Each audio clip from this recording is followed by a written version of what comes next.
Hello everyone and welcome to the next part of this tutorial. In this part we will look at the flag register structure of the CPU. Let's see the 32-bit flag register. In this 32-bit flag register, first there are status flags. In a CPU, status flags are a collection of binary indicators that represents the current state of the processor. These flags are carry flag, zero flag, auxiliary flag, sign flag, overflow flag, and parity flag.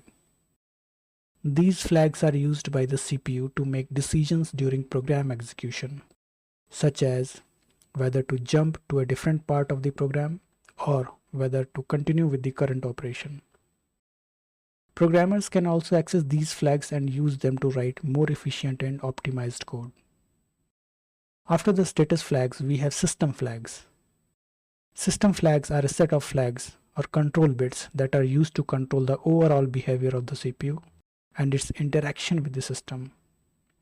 These flags are typically set and cleared by the operating system rather than individual programs, and they can be used to enable or disable certain features or modes of operation.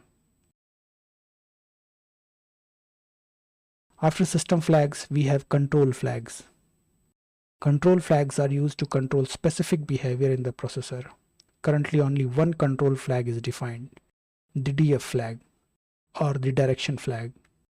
It is used to control the way strings are handled by the processor. The remaining flags are reserved for the system itself. That's all about flags. I will meet you in the next part. Till then, goodbye.